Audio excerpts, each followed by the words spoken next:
हर Thunderbolt port एक type C port होता है, लेकिन हर type C port Thunderbolt port नहीं होता है।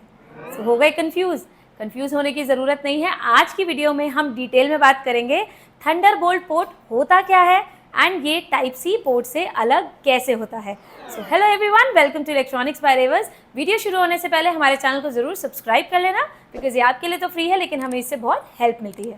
तो चलिए शुरू करते हैं। थंडरबोल्ट पोर्ट एक पोर्ट होता है जो कि हमारे आज की डेट में सारे ही डिवाइसेस में अवेलेबल होता है, जैसे कि विंडोज़ के जितने भी हमारे लैपटॉप्स आते हैं या फिर एप्पल के मैकबुक एयर या मैकबुक प्रोज आते हैं, उनमें एक पोर्ट अवेलेबल होता है जो कि दिखने में टाइप सी की तरह दिखता है, लेकिन वो होता है थंडरबोल्ट पोर्ट।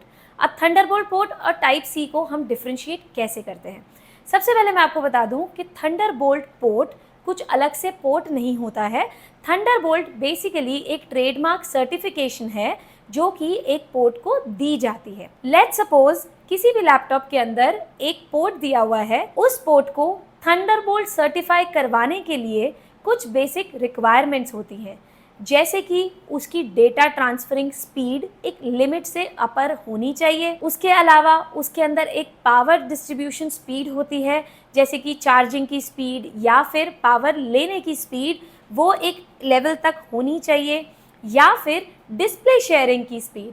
सो ये जो थंडरबोल्ट काम करता है, ये 3 पैरामीटर्स पे काम करता है। सबसे पहला पावर, दूसरा डेटा शेयरिंग, तीसरा display sharing. Display sharing means monitors आप उसके साथ कनेक्ट कर सकते हो। अब ऐसा नहीं है 100 मॉनिटर्स, लेकिन यस आप उसके साथ एक दो मॉनिटर्स कनेक्ट कर सकते हो, जिसकी बात हम डिटेल में आगे करेंगे। थंडरबोल्ट पोर्ट एक बहुत ही अच्छा फीचर है, एक बहुत ही अच्छा पोर्ट है आई वुड से, जो कि क्लाइंट्स को काफ़ी अच्छी फैसिलिटी प्रोवाइड करता है, एक बहुत ही अच्छा एक्सपीरियंस देता है। अब कैसे? अब मैं आपको बताती हूँ। थंडरबोल्ट पोर्ट एक ऐसा पोर्ट है जिसके अंदर आप मल्टीपल डिवाइसेस को कनेक्ट कर सकते हो थ्रू अ डॉकिंग स्टेशन या फिर एक यूएसबी हब। क्योंकि हम लोग एक पोर्ट के अंदर एक पोर्ट की जो जान होती है वो तो उतनी ही जान होगी ना। आप मल्टीपल अडेप्टर्स लगाकर आप बहुत सारी पावर या बहुत सारे पेरिफेरल्स को कनेक्ट नहीं कर सकते, लेकिन थंडरबोल्ट पोर्ट एक ऐसा पोर्ट होता है जिसके अंदर आप एक अडेप्टर को या यूएसबी हब को कनेक्ट करेंगे, उसके साथ आप मल्टीपल पेरिफेरल्स को कनेक्ट कर सकते हैं। जैसे कि फॉर एग्जांपल आप उसी के थ्रू आप HDMI को कनेक्ट कर सकते हैं, आप उसी के थ्रू डिफरेंट मॉनिटर्स को कनेक्ट कर सकते हैं, या फिर आप उसी के साथ में आई वुड से कि आप मल्टीपल जैसे प्रिंटर्स को कनेक्ट कर सकते हैं या फिर यूएसबी को कनेक्ट कर सकते हैं। अदरवाइज आप इंटरनेट प्रोवाइड कराने के लिए आप उसके अंदर लैन केबल के थ्रू इंटरनेट प्रोवाइड करा सकते हैं। सो ऐसे बहुत सारे मल्टीपल पोर्ट्स अवेलेबल होते हैं जो कि आप एक ही पोर्ट के अंदर कनेक्ट करके सारे ही पेरिफेरल्स को कनेक्ट कर सकते हैं। सो उसे ही कहते हैं हम थंडरबोल्ट पोर्ट। अब हम बात कर लेते हैं कि कौन सा पोर्ट एक थंडरबोल्ट पोर्ट कहलाता है। जिसके पास सर्टिफिकेशन होती है ऑब्वियसली वो एक थंडरबोल्ट पोर्ट है, बट उसकी रिक्वायरमेंट्स क्या क्या थी? उसमें ये पावर की अगर हम रिक्वायरमेंट की बात करें तो उसके अंदर मिनिमम 15 वॉट से लेकर अप टू 100 वॉट्स तक का आउटपुट देता है, जिससे कि आप लैपटॉप्स को चार्ज भी कर सकते हो या फिर आप उसके साथ मोबाइल्स को भी कनेक्ट कर सकते हो एंड उसको भी चार्ज कर सकते हो। सेकेंड हम बात कर लेते हैं डेटा ट्रांसफर की। जो थंडरबोल्ट पोर्ट होता है वो आपको देता है अप टू 40 Gbps तक का डेटा ट्रांसफर स्पीड, जो कि काफ़ी अच्छी होती है। इसमें आप स्टोरेज के लिए इसको यूज़ कर सकते हो, जैसे कि आप लैपटॉप से अपने हार्ड डिस्क में या SSD में डेटा ट्रांसफ़र करते हो या फिर आप अपने SSD से PC में डेटा ट्रांसफ़र करते हो, तो आपको ये थंडरबोल्ट पोर्ट काफ़ी हेल्प करता है। तीसरी हम बात कर लेते हैं वीडियो डिस्प्ले की।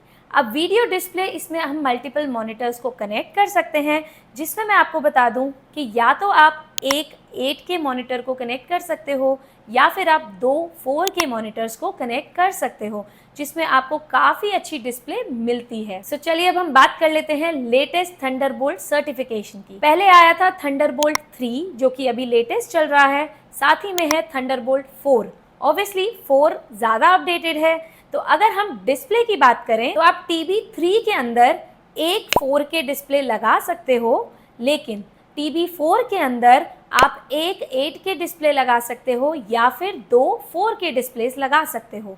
इसको मैं एक्सपैंडेबल बता रही हूँ कि आप इससे डिस्प्लेस को एक्सपैंड कर सकते हो। जिसमें आपको काफी अच्छी डिस्प्ले मिलती है। थंडरबोल्ट टेक्नोलॉजी को एक फ्यूचर ऑफ कनेक्टिविटी कहा गया है, बिकॉज फ्यूचर के अंदर ये टेक्नोलॉजी काफी यूज होने वाली है। क्योंकि आप इससे खुद ही समझ रहे हैं, एक पोर्ट सारे चीजों को रिप्लेस कर रहा है। आपको लैपटॉप्स के अंदर मल्टीपल पोर्ट्स की रिक्वायरमेंट नहीं होती है।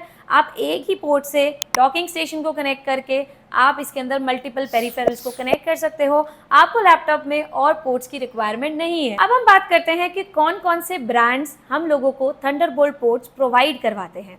तो सबसे पहले तो आपको पता ही है, एप्पल के मैकबुक प्रो में एंड मैकबुक एयर के अंदर हम लोगों को थंडरबोल्ट पोर्ट्स प्रोवाइड होते हैं, हमें मिलते हैं, हम उसको यूज़ कर सकते हैं। एंड अगर हम विंडोज़ की बात करें तो इसमें भी बहुत सारे ब्रांड्स हैं जिसके अंदर थंडरबोल्ट पोर्ट्स आते हैं, जैसे कि Acer, Alienware, Asus, Apple MacBook, Dell, Huawei, HP, Lenovo, Razer, Samsung, Toshiba, Clevo, Gigabyte, LG and MSI।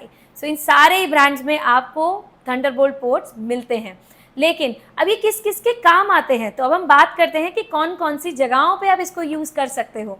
सबसे पहले तो जो लोग गेमर्स हैं, गेमिंग के लिए ये बहुत ज़्यादा यूज़ होते हैं, बिकॉज आप इसके साथ मल्टीपल चीज़ों को कनेक्ट कर सकते हो। उसी के साथ ये स्ट्रीमिंग के अंदर कनेक्ट होते हैं। अगर आपको स्ट्रीमिंग करनी हो तो भी आप इसको थंडरबोल्ट पोर्ट को यूज़ कर सकते हो। तीसरा, जो कि मैंने आपको ऑलरेडी बताया, मल्टीपल पेरिफेरल्स को कनेक्ट करने के लिए आप इसको यूज़ कर सकते हो। अगर आपको माउस कनेक्ट करना है, HDMI कनेक्ट करनी है, कोई डिस्प्ले कनेक्ट करनी है, कोई पावर केबल कनेक्ट करनी है, या और भी बहुत सारी चीज़ें, अगर आपके दिमाग में भी कुछ नया हो तो कमेंट करके ज़रूर बताना कि आप क्या उससे कनेक्ट करते हो या करने वाले हो। उसी के साथ आप इसके अंदर मॉनिटर्स को कनेक्ट कर सकते हो। आप इसके साथ प्रोजेक्टर्स को भी कनेक्ट कर सकते हो। अगर आपको प्रोजेक्शन के लिए यूज़ करना है कहीं पे भी, वॉल पे या अपने रूम में या घर में, आप इसको कनेक्ट करके यूज़ कर सकते हो। साथ ही में जैसे मैंने आपको बताया, डेटा ट्रांसफ़र के लिए, तो आपको ये डेटा ट्रांसफ़र में बहुत ज़्यादा हेल्प करता है फास्ट स्टोरेज के लिए। जैसे कि मैं एक बीइंग अ यूट्यूबर, मुझे डेटा बहुत ज़्यादा ट्रांसफ़र करना होता है, तो मैं इस डॉकिंग स्टेशन को यूज़ करती हूँ एंड इसी के थ्रू डेटा ट्रांसफ़र करती हूँ,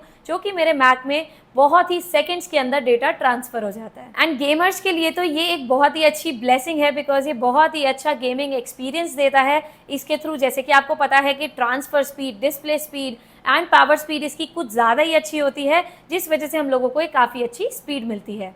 सो आई होप आपको क्लियर हो गया होगा कि थंडरबोल्ट पोर्ट होते क्या हैं। नेक्स्ट वीडियो में मैं आपको दिखाऊंगी एक डॉकिंग स्टेशन जो कि आप यूज़ कर सकते हो एक थंडरबोल्ट पोर्ट के अंदर, जिसमें कि आप मल्टीपल पेरिफेरल्स को कनेक्ट कर सकते हो। सो उसके लिए हमारे चैनल को ज़रूर सब्सक्राइब कर लेना। एंड अगर आप कुछ और जानना चाहते हो या कुछ कन्फ्यूजन हो तो कमेंट सेक्शन में कमेंट करके ज़रूर पूछ लेना। तो मिलते हैं अगली वीडियो में, तब तक के लिए गुड बाय, सी या।